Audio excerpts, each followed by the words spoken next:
La Direction générale des impôts rappelle à tous les contribuables assujettis à l'impôt sur le bénéfice et profit IBP, aux sociétés étrangères redevables de l'impôt mobilier IM et aux sociétés minières redevables de l'impôt spécial sur les profits excédentaires que, conformément à la législation fiscale en vigueur, l'échange des dépôts des déclarations afférentes à l'exercice fiscal 2022/revenu 2021 et des paiements du solde de l'IBP à charge de grandes et moyennes entreprises de l'impôt mobilier dû par les sociétés étrangères et de l'impôt spécial sur le profit excédentaire à charge des sociétés minières ainsi que de la deuxième quotité de 40% de l'IBP à charge des petites entreprises et de l'impôt forfaitaire à charge des micro-entreprises intervient le 30 avril 2022. Étant donné que cet échange tombe un samedi,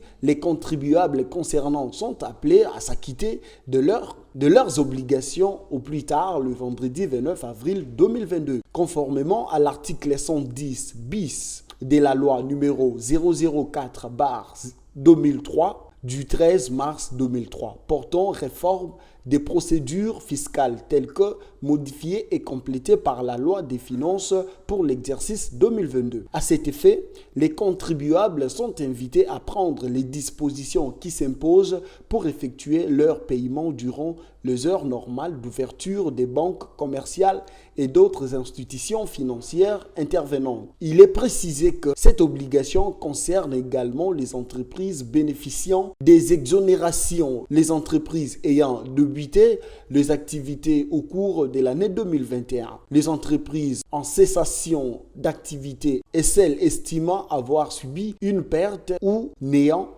n'avoir réalisé aucun revenu imposable. La déclaration doit être accompagnée selon les cas de l'attestation des paiements du solde de l'IBP de la quotité de 40%. L'IBP de l'impôt forfaitaire de l'impôt mobilier ou de l'impôt spécial sur les profits excédentaires. En ce qui concerne particulièrement les entreprises relevant du régime de droit commun, cette déclaration doit être accompagnée de l'annexe prévue dans l'acte uniforme de l'OHADA du 26 janvier 2017 relatif au droit comptable et à l'information financière du relevé récapitulatif de ventes effectuées au cours de l'année 2021 ainsi que de toutes les autres pièces justificatives jugées nécessaires. Le montant à payer correspond à la différence entre l'impôt dû au taux de 30% des bénéfices réalisés au titre de l'exercice comptable 2021 en ce qui concerne les entreprises relevant du régime de droit commun ainsi que celles évoluant dans les secteurs miniers et les 4 acomptes versés respectivement au mois de mai, juillet, septembre et novembre 2021. Les grandes et les moyennes entreprises s'acquittent d'un impôt minimum fixé à 1% du chiffre d'affaires déclaré en cas de perte ou d'un résultat bénéficiaire donnant lieu à un impôt inférieur à celui-ci. Les personnes physiques ou morales en activité qui n'ont pas réalisé un chiffre d'affaires au cours de l'année 2021 sont soumises au paiement d'un impôt forfaitaire au titre de l'impôt sur les bénéfices et profits IBP de 2 500 000 francs congolais pour les grandes entreprises, 750 000 francs congolais pour les moyennes entreprises et enfin 30 000 francs congolais pour les entreprises de petite taille. En cas de cessation d'activité sans être fait radier au registre du commerce et du crédit mobilier, l'impôt forfaitaire à payer au titre de l'impôt sur les bénéfices et profits IBP est fixé à 500 000 francs congolais pour les grandes entreprises, 250 000 francs congolais pour les moyennes entreprises, 30 000 francs congolais pour les entreprises de petite taille, c'est-à-dire les petites entreprises et les micro-entreprises. S'agissant des sociétés étrangères redevables de l'impôt mobilier IM sur le revenu 2021, l'impôt dû est de 40% de revenus réalisés et imposés à l'impôt sur le bénéfice profit IBP. Pour les sociétés minières réalisant les profits excédentaires ou les super profits, l'impôt spécial sur les profits excédentaires est de 50%. En ce qui concerne les petites entreprises, elles sont appelées à s'acquitter de la deuxième quotité de 40% de l'IBP sur base du bordereau des versements. Quant aux micro-entreprises, c'est-à-dire celles dont les chiffres d'affaires annuels ne dépassent pas 10 millions de francs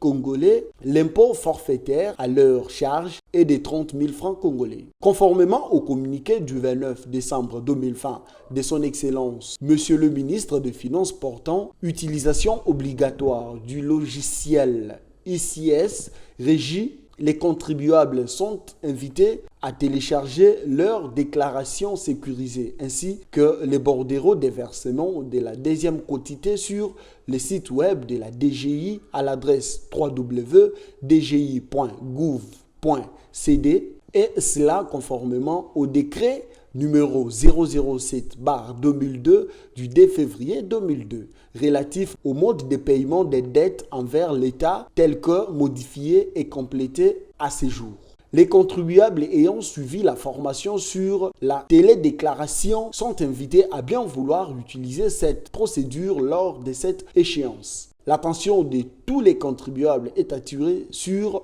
l'effet que toute absence de la déclaration ainsi que tout défaut des paiements de l'impôt dû donneront lieu à une taxation d'office assortie. L'attention de tous les contribuables est attirée sur le fait que toute absence de déclaration ainsi que tout défaut des paiements de l'impôt dû donneront lieu à une taxation d'office assortie de pénalités fiscales. Étant donné que cette échéance relève de la loi, aucune dérogation ne sera accordée. Par ailleurs, tenant compte de la pandémie de la COVID-19, les contribuables sont invités à privilégier la transmission par voie électorale en format PDF de la déclaration et de la preuve des paiements des dits impôts aux adresses électroniques suivantes selon les cas. Direction générale des grandes entreprises.